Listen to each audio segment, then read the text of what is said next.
Cyber crime.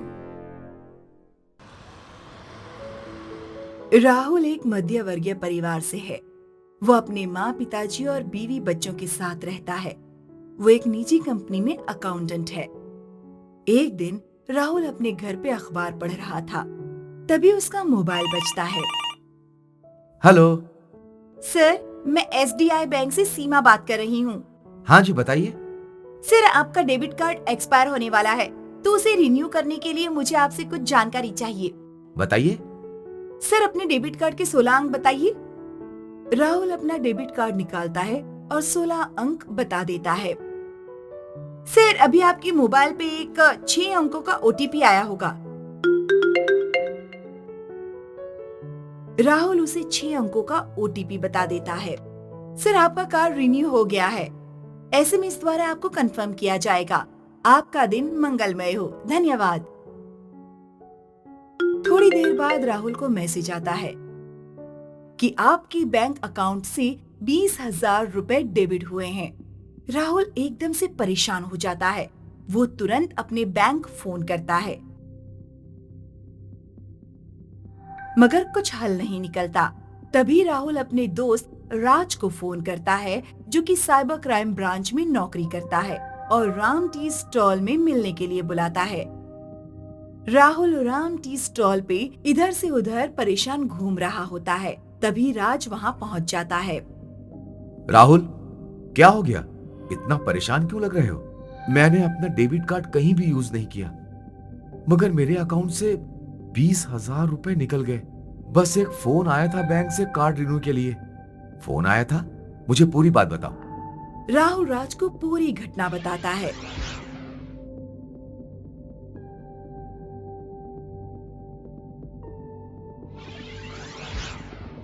Oh my God, Rahul, तुम fishing का शिकार हुए हो। वो कोई बैंक से कॉल नहीं आया था। तुम्हारे साथ फ्रॉड हुआ है। फिशिंग? ये क्या होता है? और मेरे पैसे का क्या होगा? मुझे अपने बच्चों की स्कूल फीस भरनी है। तुम मुझे वो नंबर दो और तुरंत पास के थाने जाके रिपोर्ट लिखवाओ और अपने बैंक में बता दो। बाकी मैं देखता हूं। दोनों वहां से निकलते हैं।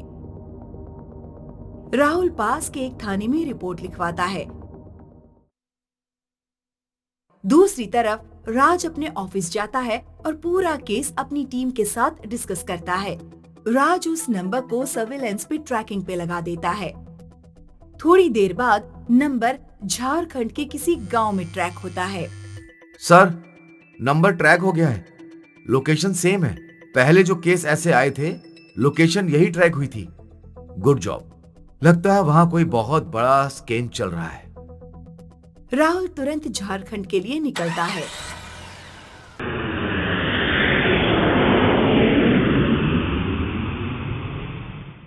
राहुल वहां कुछ लोगों से पूछताछ करता है, मगर कोई सबूत नहीं मिलता। फिर वो गांव के थाने पहुंचता है और थानेदार से मिलता है। थानेदार जी, मैं राहुल, साइबर क्राइम ब्रांच से। कहिए ऑफिसर, आपका यहाँ कैसे आना हुआ? राज थानेदार को सारा केस बताता है। ऑफिसर, पहले भी यहाँ बहुत सारे लोग आए, मगर कुछ पता नहीं लगा पाए। हमने बहुत कोशिश करी, मगर कुछ हाथ नहीं लगा।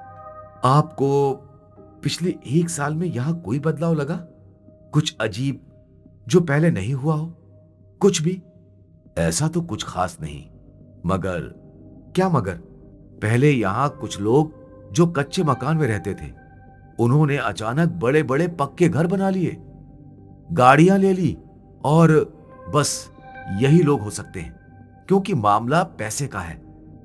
राज 2-3 दिन उन्हीं घरों में नजर रखता है। वहां क्या क्या हो रहा है सब नोट करता है, और 3 दिन बाद थाने पहुंचता है। आइए ऑफिसर, कुछ पता लगा? कुछ तो अजीब है। मैंने उन सभी घरों पे नजर रखी। सभी घरों से एक ही समय पे कुछ युवा अपने घर से निकलते हैं और एक छत पे मिलते हैं और एक साथ वहां से निकलते हैं। कुछ तो है थानेदार साहब, कुछ तो चल रहा है वहां। कानून तो सबूत मांगता है ऑफिसर, सबूत भी आ जाएगा। थानेदार जी, कल हम वहां जाएंगे और छुप कर देखेंगे ये करते क्या है। अगले दिन राज थानेदार और कुछ पुलिस वाले उस जगह पहुंचते हैं और छुप कर देखते हैं। सब लोग फोन पर बात कर रहे होते हैं। सर, मैं सीमा आपकी फोन बैंकिंग ऑफिसर बात कर रही हूँ। सर, आपका कार्ड एक्सपायर होने वाला है। सर, आप बैंक के बहुत ही बहुमूल्य कस्टमर हैं, इसलिए बैंक आपको एक गिफ्ट दे रहा है। सर, आप अपने बैंक के 16 अंकों का डेबिट कार्ड बताइए। पकड़ो इन्हें। सभी आरोपी भागने की कोशिश करते हैं, मगर पुलिस उन्हें पकड़ लेती है। पूरा बैंक खोल रखा था तुमने। अब थाने में बताता हूं तुम्हें अपना डेबिट कार्ड नंबर। थानेदार सबको थाने लेके जाता है। राज अपने दोस्त राहुल को फोन करता है और पूरी घटना बताता है और भरोसा देता है कि उसके पैसे अकाउंट में वापस आ जाएंगे।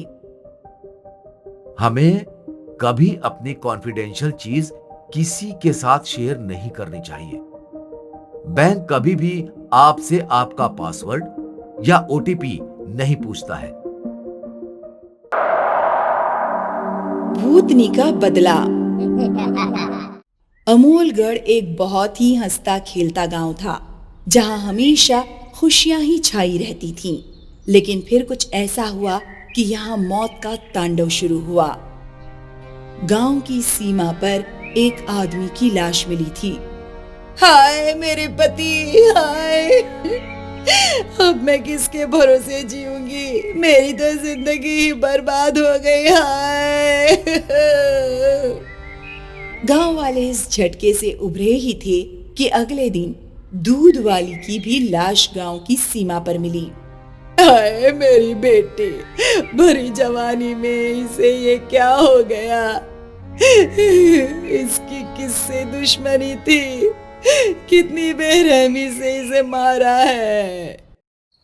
फिर 2 दिन बाद रामनिक लाला देर रात में गांव आ रहे थे कि अचानक उसके सामने एक चुड़ैल खड़ी हो गई। लाला, तू तो गया। चुड़ैल ने लाला की गर्दन मरोड़ दी और जोर जोर से हंसने लगी।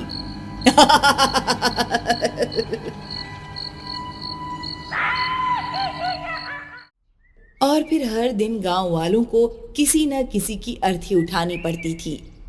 इसलिए बड़े बुजुर्गों ने बैठक बुलाई। मुझे समझ नहीं आ रहा कि हमारे गांव को ये क्या हुआ है। मुझे तो लगता है कि गांव को कोई श्राप लगा है। ऐसे कैसे कोई ना कोई रोज मर सकता है? कुछ तो बहुत बुरा हुआ है। पर क्या?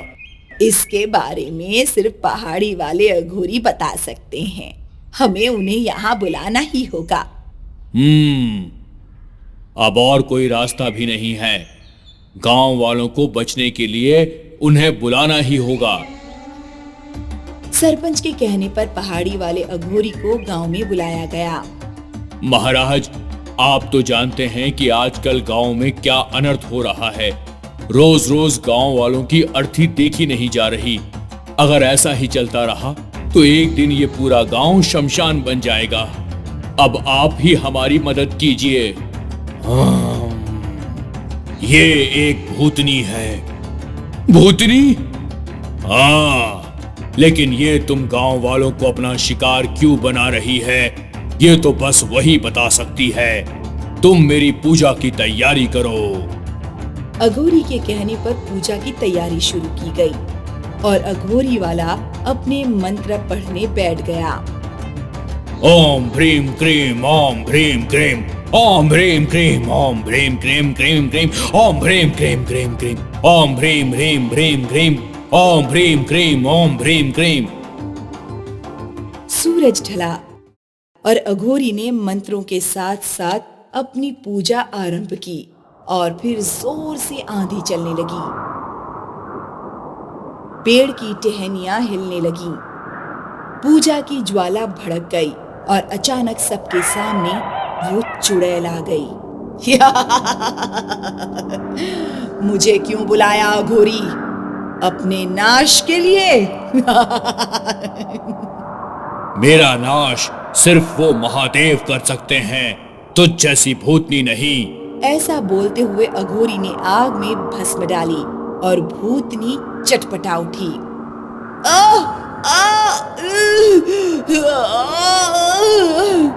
बता, तू क्यों इन भोले भाले गांव वालों को मार रही है? ये भोले भाले नहीं है, सब के सब पापी हैं। कौन सा पाप किया है इन्होंने? आज मैं भूतनी इन सब की वजह से बनी हूँ। इन लोगों ने मुझे भूतनी बनाया। मेरा नाम कला था। जब मैं इस गांव में शादी करके आई थी तो बहुत खुश थी। इन्हीं गांव वालों ने मेरा स्वागत किया था। फिर कुछ दिनों बाद मेरे बालों में जटा आ गई। मेरे ससुराल वाले डर गए। गांव में बातें होने लगी कि मैं चुड़ैल हूं। मैं जिस रास्ते जाती लोग मेरे बारे में ही बातें करते थे। फिर एक दिन मेरे पति ने मुझे घर से निकाल दिया। मेरे साथ ऐसा मत कीजिए, मैं कहां जाऊंगी? आपके अलावा मेरा है कौन? मैं गिड़गिड़ा रही थी पर मेरे पति ने मेरी एक न सुनी। मैं इन गांव वालों से मदद मांगने गई, लेकिन इन लोगों ने मेरे मुंह पर दरवाजा बंद कर दिया। मैंने सोचा कि कम से कम मेरे अपने घर वाले मुझे अपनाएंगे, लेकिन मेरे माता पिता ने भी मुझे घर से भगा दिया। जब मेरे पास कोई और रास्ता नहीं बचा तो मैंने गांव की सीमा के पास वाली पर्वत से कूदकर जान दे दी।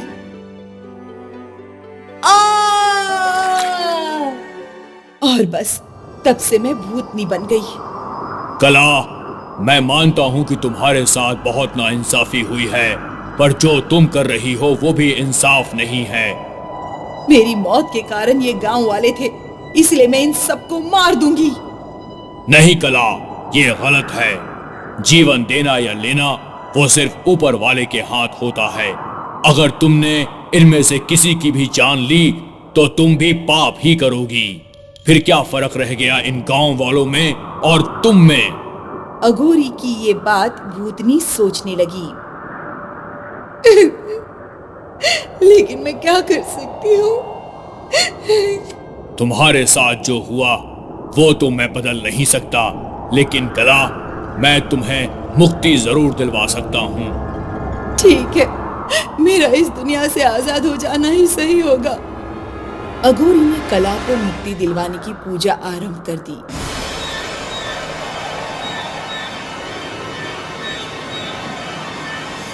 जैसे ही अघोरी की पूजा समाप्त हुई, भूतनी धीरे धीरे आकाश में समा गई। अघोरी की वजह से कला को मुक्ति मिल गई और गांव वालों की भी जिंदगी बच गई।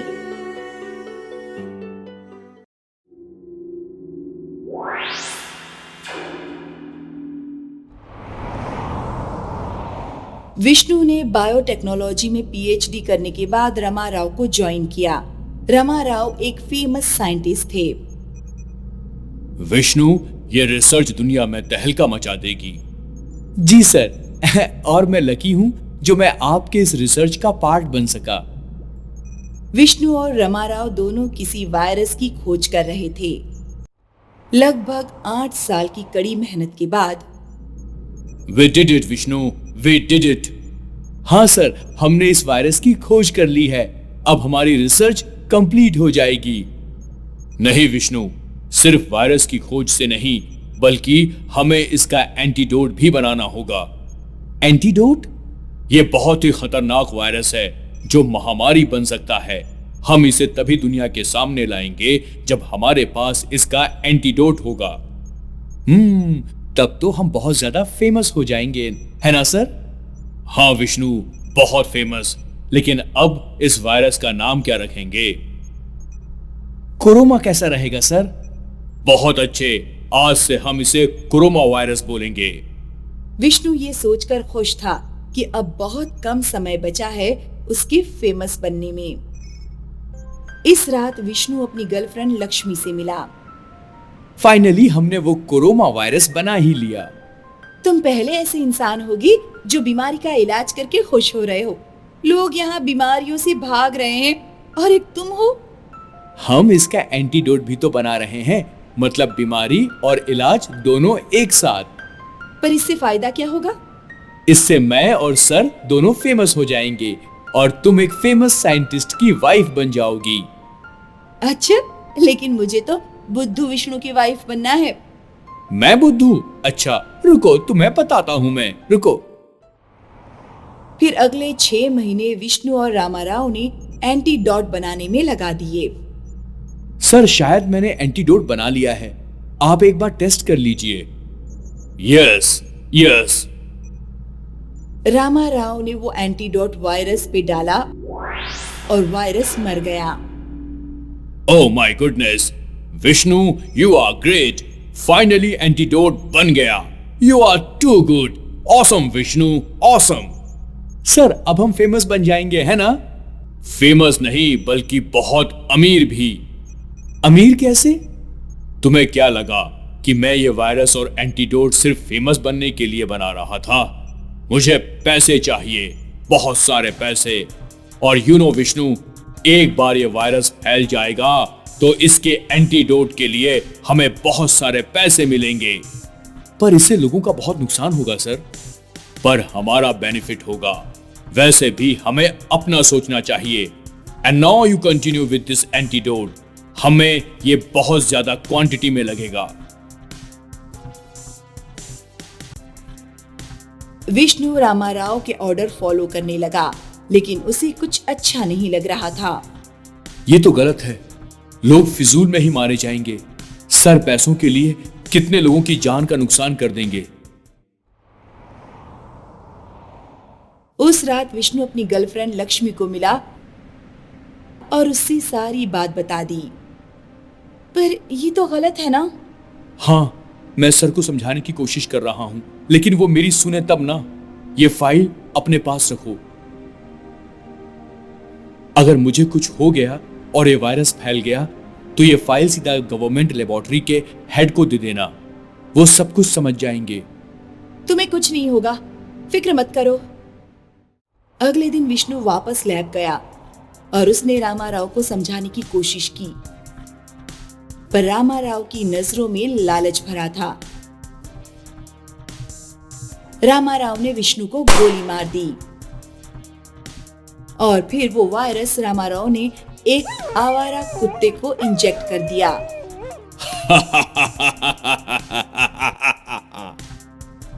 अगले ही दिन सरकारी अस्पतालों में मरीजों की लाइन लग गई।